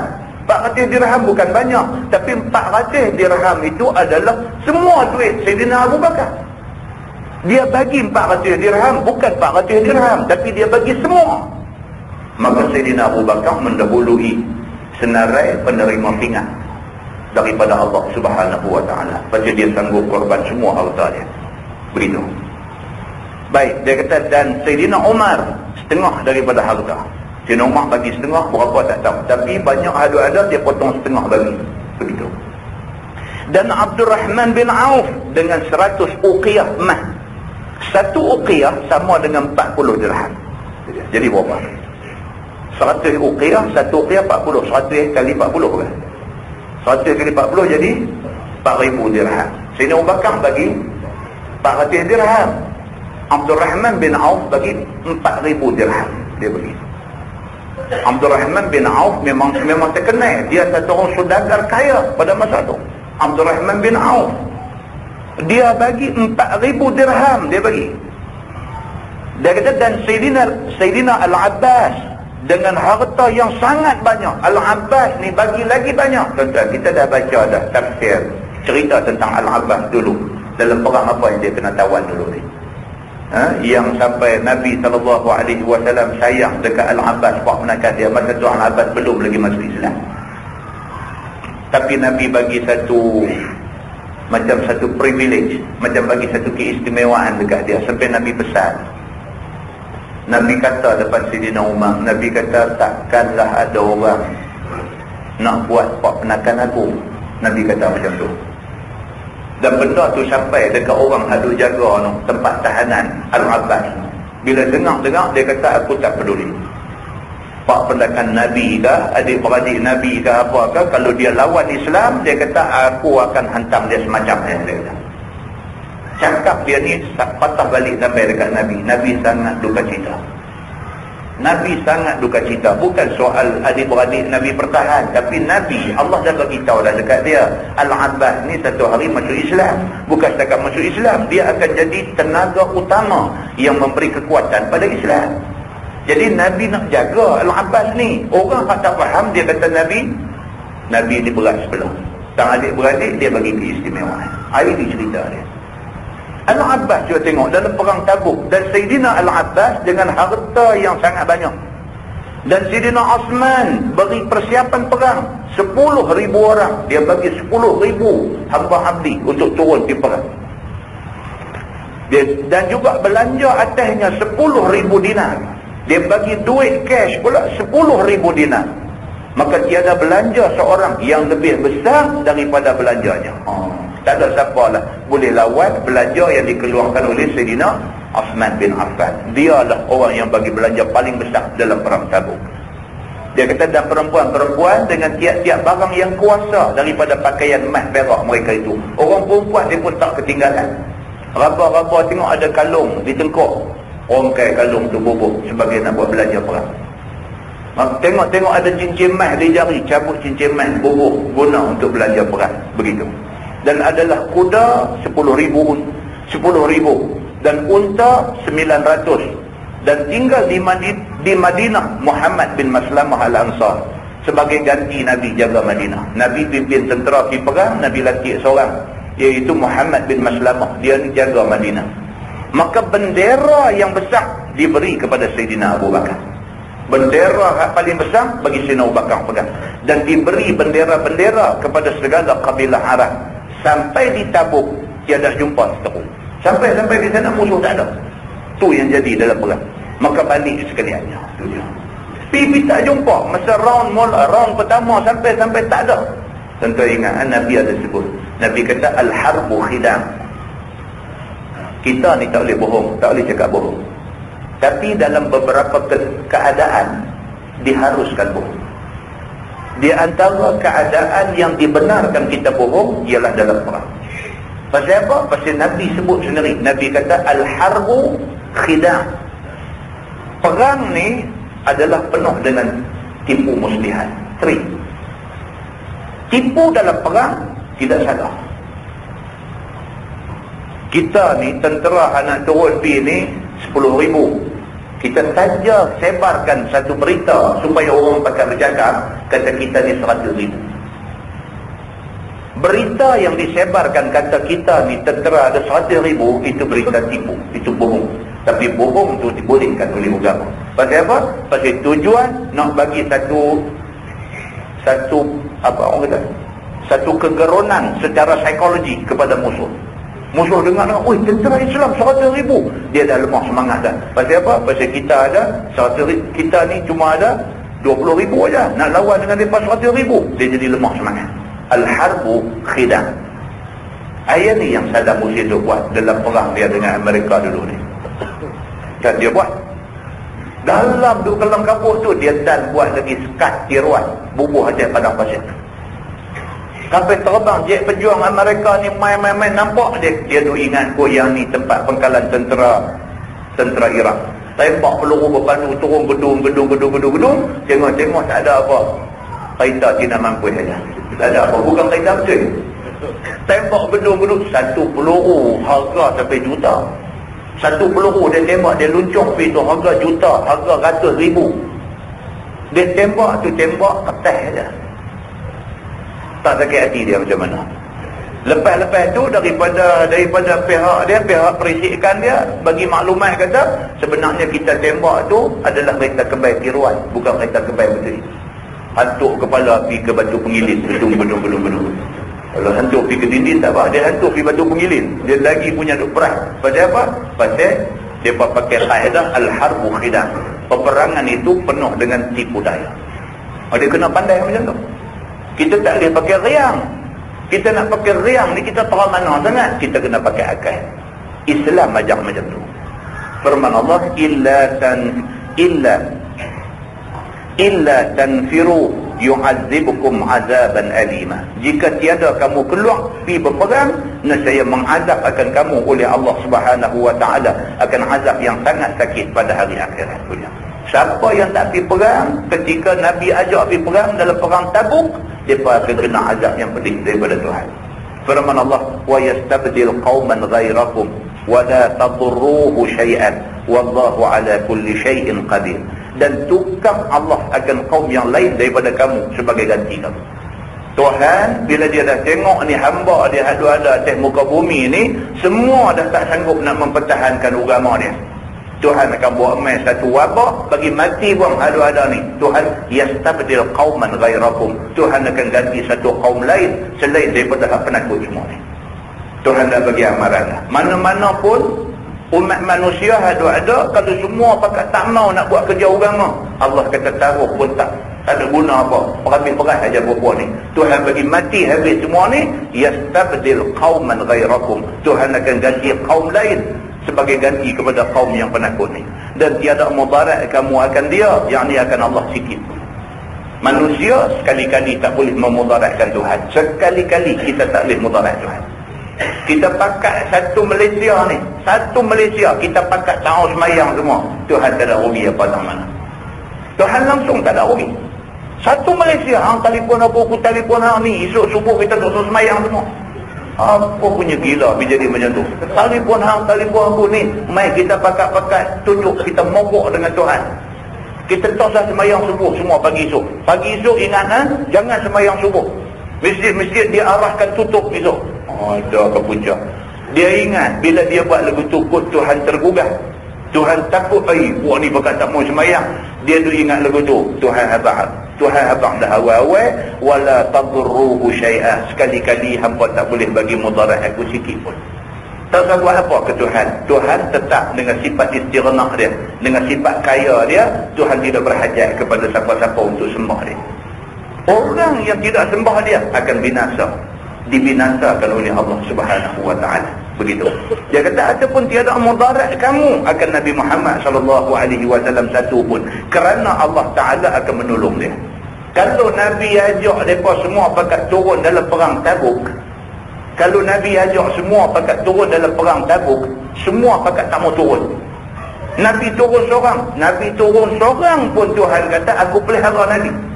Hampa tapi turun dengan Nabi, hampa akan dibinasakan. Itu dia. Tuhan kata sampai macam tu. Bukan sahaja hampa tak boleh memudaratkan Allah, bahkan Nabi Muhammad pun hampa tak boleh memudaratkan dia. Pasal aku pelihara dia. Tuhan kata macam tu. Firman Allah, illa tansuruhu faqad nasarahu Allah. Dan jika kamu tidak tolong akan dia, yakni kamu tak tolong Nabi, maka sesungguhnya telah tolongkan dia oleh Allah Ta'ala. Kalau hampa tak tolong Nabi, Allah tolong Nabi. Tak bimbang punya. Pasal Allah janji dah, agama Nabi Muhammad bawa ni tetap akan menjadi agama yang satu-satunya di atas muka bumi. Allah akan tolong Nabi. Yakni Nabi Muhammad sallallahu alaihi wasallam akan ditolong oleh Allah. Idza akhrajahul ladzina kafaru. Ketika mengeluar ataupun menghalau akan dia, yakni akan Nabi, oleh segala kafir Mekah daripada Mekah. Tuhan kata ingat balik. Kita ingat dalam Quran bila dia kata id maksud dia dan ingatlah. Dan ingatlah. Maksudnya apa? Maksud selepas perkataan id, Tuhan akan sebut satu benda yang orang semua kena bagi perhatian. Dia kata id akhrajahul ladzina kafaru. Ingatlah ketika orang-orang kafir musyrikin Mekah halau Nabi keluar daripada Mekah.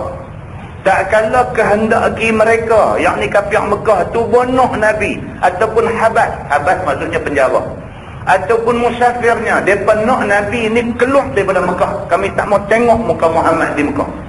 Ketika orang kafir Mekah ingat macam tu, Thaniyah ini yang mendua daripada dua orang dengan Abu Bakar. Maksudnya sedangkan Nabi Muhammad adalah salah seorang daripada dua orang yang keluar tu. Tuhan sebut dah hak keluar dengan Nabi ni dua orang. Siapa dia? Nabi dengan Sayyidina Abu Bakar. Nabi kita duduk dengar banyak kali dah cerita ni daripada zaman kita budak-budak mengaji Quran Arab dulu ni. Kan? Dia dah beritahu dah. Hari Nabi nak hijrah tu, Nabi minta Sayyidina Ali tidur di tempat tidur dia. Nabi dengan Sayyidina Abu Bakar keluar. Nabi nak keluar tu dengan izin Allah. Pakat lena perempuan ni tak sedap. Nabi keluar. Dia menyorok pula di dalam gua tu. Ni yang berlaku. Allah Subhanahu wa taala pelihara Nabi. Apa rancanglah macam mana pun nak buat, nak musnahkan Nabi, oleh kerana Allah sudah janji dia nak pelihara Nabi, Nabi dipelihara. Iaitu ketika Nabi keluar, dua orang sama dengan Sayyidina Abu Bakar. Maknanya Allah Ta'ala tolong akan Nabi pada umpama demikian itu kelakuan. Maka tiada menghina Allah akan Nabi pada lainnya. Kalau waktu Allah tolong, Allah akan tolong Nabi sampai bila-bila. Kalau waktu tu Allah tolong, sampai bila-bila Allah akan tolong Nabi. Idhuma fil ghar. Ingatlah ketika kedua mereka berada di dalam lubang gua Jabal Nur. Nabi Muhammad sama dengan Sayyidina Abu Bakar masuk dalam gua Jabal Nur. Masuk dulu dalam tu. Idh yaqulu li sahibihi la tahzan innallaha ma'ana. Ketika berkata Nabi Muhammad kepada sahabatnya Sayyidina Abu Bakar, janganlah engkau duka cita. Dah masuk dalam gua tu, Nabi tengok muka Sayyidina Abu Bakar ni nampak macam orang sedih. Sebenarnya Sayyidina Abu Bakar bukan sedih nasib dia, tapi Sayyidina Abu Bakar sedih nasib Nabi. Dia ada terang benda ni dalam sirah. Kalau tuan-tuan baca kitab Sirah Ibnu Hisham, Sirah Ibnu Ishaq, dia beritahu Sayyidina Abu Bakar tu nampak muka dia nampak sedih. Dia bukan sedih nasib dia kena tinggal keluarga harta benda tak. Dia tak sedih nasib dia. Dia sedih nasib Nabi ni. Satu orang yang begini mulia, satu orang yang macam ni punya baik, satu orang yang begini bertokoh untuk menjadi pemimpin dan ikutan umat manusia, tiba-tiba terpaksa lari menyorok dalam gua yang panas, yang sempit, yang tak selesa ni. Dia kenangkan nasib yang Nabi terpaksa lalu ni, dia sedih. Bila nampak dia sedih ni, Allah Subhanahu wa taala suruh Nabi sallallahu alaihi wasallam kata dekat dia, la tahzan innallaha ma'ana. Wahai Abu Bakar, janganlah kamu sedih, bahawasanya Allah taala serta dengan kita berdua. Dan adalah Abu Bakar duka hatinya atas Nabi. Dan kata Sayyidina Abu Bakar, ya Rasulullah, jika hamba mati, maka hamba satu orang sahaja. Tetapi jika tuan hamba mati, binasa umat dan agama. Tu menunjuk kata dia bukan fikir diri dia, dia fikir Nabi. Dia sanggup jadi galang ganti kalau sekiranya apa-apa nak jadi dekat Nabi. Tuan baca dalam sirah. Waktu keluar daripada Mekah, Nabi ke Madinah tu, Sayyidina Abu Bakar ni sampai Nabi naik lemah dengan dia. Saat-saat dia duduk depan Nabi, saat-saat dia duduk belakang Nabi, saat-saat dia duduk belah kanan Nabi, saat-saat dia duduk belah kiri Nabi. Nabi sampai katakan dia, wahai Abu Bakar, pasal apa dengan kamu ni? Saat depan, belakang, kiri, kanan, dia kata, ya Rasulullah, aku takut dalam-dalam duduk berjalan di musuh, duduk tercegat di depan, biar aku yang mula jumpa dia. Bila aku duduk depan, dia kata aku bimbang, aku musuh hambat aku belakang, aku takut dia berbuat apa-apa ke kamu ke belakang, sedangkan kamu tak sedang, aku duduk belakang. Aku duduk kiri kanan kamu supaya kalau ada musuh serang daripada mana-mana pihak, aku menghalang dia. Dia kata macam tu dekat Nabi SAW. Bukan ada apa tuan. Nabi bukan orang kaya. Nabi bukan ada janji dekat dia, kalau hang jaga aku betul-betul, esok aku nanti bagi ke hang saham sikit-sikit banyak. Tak ada. Nabi tak ada kata kat dia, wahai Abu Bakar, kalau hang jaga aku betul-betul, esok aku pergi menikah dengan anak aku. Tak ada. Bahkan Nabi pula menikah dengan anak Sayyidina Abu Bakar bila Nabi sampai di Madinah. Nabi tak ada janji, sebarang janji jenis-jenis kebendaan keduniaan tak ada. Tapi Sayyidina Abu Bakar As-Siddiq cagar nyawa dia untuk nyawa Nabi SAW. Ini yang kata Sayyidina Abu Bakar As-Siddiq. Dia kata dekat Nabi, dia kata, ya Rasulullah, kalau aku mati tak apa. Aku ni tak ada apa dia. Kalau aku mati tak apa, tapi kalau kamu mati, dia kata, binasa agama yang kamu bawa, habis berselera umat yang ikut kamu. Apa pun biar aku yang mati, kamu jangan mati. Bila dah sampai macam tu, dia kata, Nabi kata, wahai Abu Bakar, la tahzan innallaha ma'ana. Tu salah susah hati sampai macam tu, Allah ada sama dengan kita. Itu sebab Nabi pujuk dia. Dia kata, dan jika tuan hamba mati, binasa umat dan agama. Fa'anzalallahu sakinatahu alaih, maka menurun Allah Ta'ala akan ketetapan atasnya, yakni ke atas Sayyidina Abu Bakar, maka hilang duka cita dia. Nabi kata banyak tu, serentak dengan Nabi kata tu, fa'anzalallahu sakinatah, maka Allah buat turun ketenangan ke atas jiwa Sayyidina Abu Bakar As-Siddiq. Ni yang kata Nabi. Dia kata banyak tu aja dia kata, Allah buat turun mai ketenangan. Turun mai masuk dalam hati Sayyidina Abu Bakar, hilang rasa gelisah, hilang, terus jadi tenang, tenteram, yakin dengan bantuan Allah Subhanahu wa taala. Tuan ni kata Nabi, kita kalau dah jumpa dia tak tahulah macam mana. Ni yang kata Nabi Muhammad ni.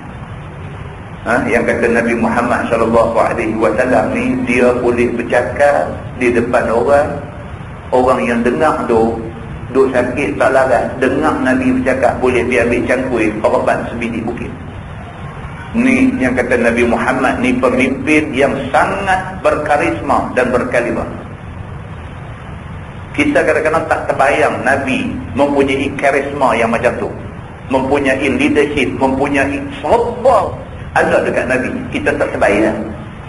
Tapi yang kata Nabi ni, yang kata Nabi Muhammad sallallahu alaihi wasallam ni, orang sakit tu tidur, kalau Nabi pi habaq kat dia, Nabi pi cakap dekat dia satu benda, dia boleh jadi kuat, dia boleh ambil cangkul pi peruntuk bukit sebiji kerana dengar cakap Nabi sallallahu alaihi wasallam.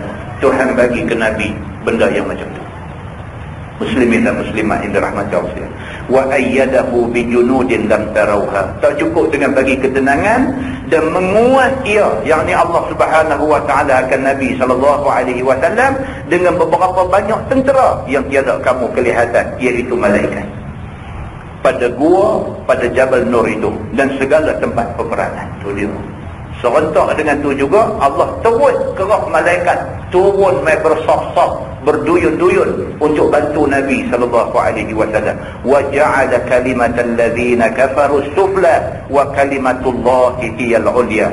Dan Allah menjadikan kalimah orang kafir itu kalak dan duduk di bawah, dan kalimah Allah, kalimah syahadah itu kalimah yang di atas, zahir, dan kalimah yang menang.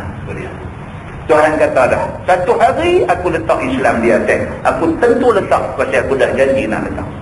Tak ada siapa main nak padam agama Allah. Allah kata agama dia ada, agama dia tetap akan ada. Tentu kita nak buang Islam daripada diri orang, kita buang dia dalam penjara, Islam dalam diri dia tak mati. Tak mati, kita penjara tunggu dia, Islam hidup. Kita tak boleh, kalau kita niat nak lawan Islam, tak menang. Tak usah lawan dah, tak menang. Sebab Islam hak Allah punya. Islam ni hak Allah punya. Kita tangkap, kita buh dalam jail, kita tangkap, kita dera dia, kita tangkap, kita bunuh dia, kita nampak badan dia mati, tapi keyakinan dia kepada Islam hidup.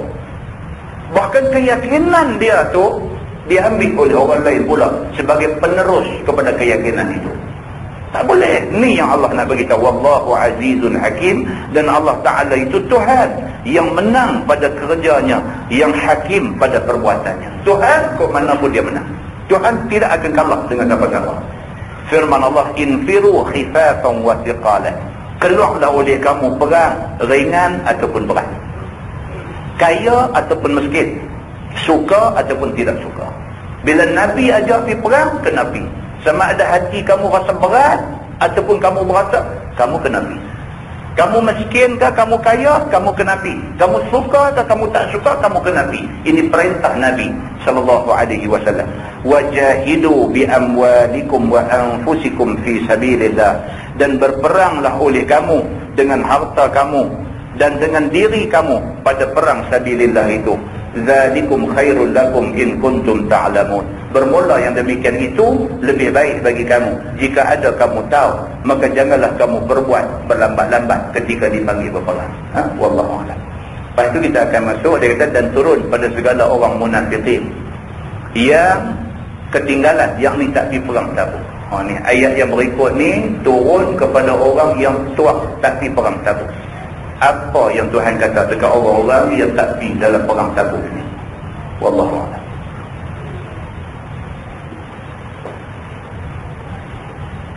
Soalan. Banyak orang tu tanya pasal hukum belah ikan ni, pasal apa tak? Saya difahamkan apa yang berbahagia Datuk Dr. Harudin ada bagi ceramah di Tikam Batu berapa kan? Dia ada bagi tahu kata belah ikan ni haram. Pasal apa nama dia kata kita menyekat kebebasan ikan atas alasan tu kan. Saya ingat mungkin daripada situ pun. Lepas daripada tu banyak orang tu tanya pasal belah ikan dalam aquarium ni.